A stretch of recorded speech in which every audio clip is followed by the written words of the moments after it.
So, good evening mga ka-Jack. Ito, tapakita ko sa inyo kung paano mag-adjust ng tinatawag na yung pag-light. So, sa headlight, same din, meron dong mga tornilyo na pwede natin i-adjust. Halimbawa, masyadong mataas siya, nasisilaw ang inyong kasalubong, meron po kayong pipihitin doon na screw type, tapos merong spring. Yun po yung adjustan ng pababa o pataas. So, ito ipapakita ko po sa inyo mga ka-Jack ay Isuzu Sportivo, no? Kasi usually pag gabi na ay nakikita o nasisilaw pala. Nasisilaw yung kasalubong dahil mataas yung ating ilaw, yung ating fog light o kaya ating headlight. So kailangan po natin i-adjust. So mas maganda mga ka-Jack, itama nyo sa pader, tamang level para sa ganun makuha nyo yung tama na adjustment. So tignan nyo ito mga ka-Jack, panoorin nyo. Ito po ay fog light ng Isuzu Sportivo, in-adjust lang po natin. Pero same din naman sa mga headlight, meron din pong adjustan yan. So, tignan nyo lang, i-observe nyo kung nasan banda, tapos pipihitin nyo lang ng kaliwa or kanan, makikita nyo kung tumataas ba siya or bumababa. So, ganun lang mga ka-Jack, para sa ganun, matuto rin tayo kung paano tayo magkalikot ng ating sasakyan. So, at sa ating mga ibang customer natin mga ka-Jack, nagpagawa kanina yung isa, bumili ng sasakyan ng Chevrolet 180,000 2013 model. Nako, napakasariwa pa at chinik naman natin lahat-lahat para sa ganon, kampante yung may-ari. No? Pagkatapos niyang bumili ng sasakyan, dinala dito sa atin, chinik natin kung ano yung dapat pa niyang gawin o dapat niyang palitan para sa ganon, kampante po ang ating owner, bagong owner ng tinatawag na sasakyan.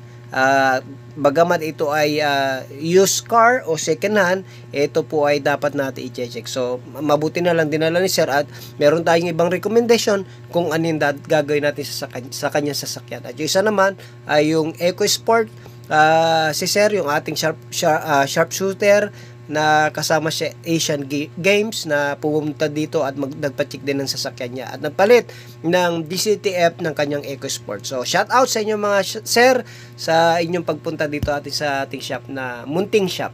Okay, so lastly, yung ginawa naman natin, yung paano mag-adjust ng mga ilaw natin, kung pag-light man yan o headlight, makikita nyo rin dito mga ka-Jack sa ating vlog. Okay, panoorin nyo. God bless you. Sir, magandang umaga. Ay. Ayan. Pa-check sila ng sasakyan ng kanyang EcoSport. Okay. Ayan, sharpshooter yan. Naku. Suportahan natin sa sa Asian Games sa Europe sila. This month?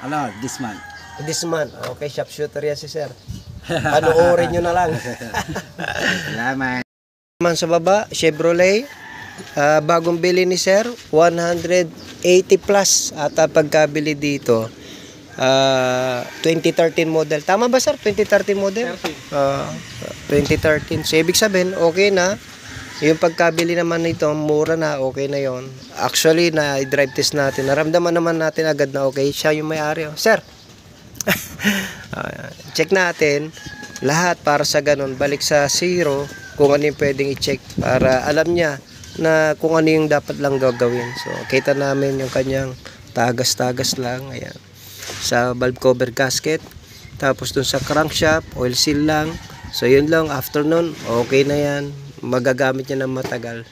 So, i-check lang yung dapat i-check. Wala naman tayong basta papalitan. So, ito naman, nakita ko may kulay pink dyan. Ibig sabihin kulan. At tinanong ko naman si sir na ilang linggo niya ng gamit, hindi naman nagbabawas. So, possible na yung una may-ari na ipagawa niya na ito. So, walang problema na dito. Hindi lang nalinis. Yan, magkabila.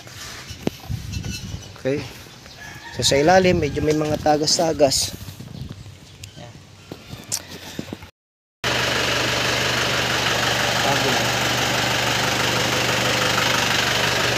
Gas natin.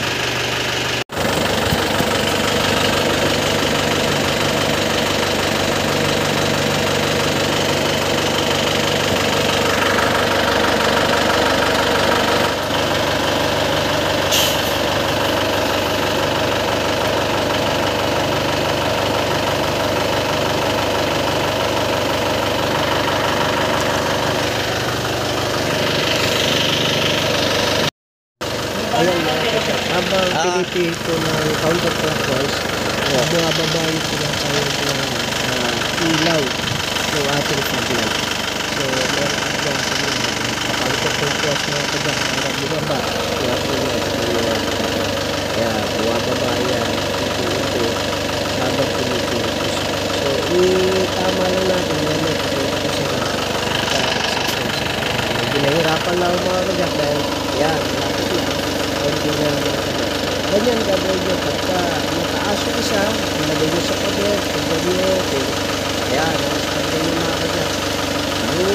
So kita nyo mga kajak pagka hipat ko pagka na habang counterclockwise ang ating pagkakilig. So nakikita natin yun halos pagkay na mga kajak. Ayos. Yun. So, gano'n lang mga kajak. Pagka nakakita nyo yun lang yun. Konti na lang. Adjust ko pa ng konti. Kapag magpapasin na, kung nakaya na bibigyan ko para hindi masilang yung ating mga kasunod ng mga kajak. Okay. So, yan. Nakita.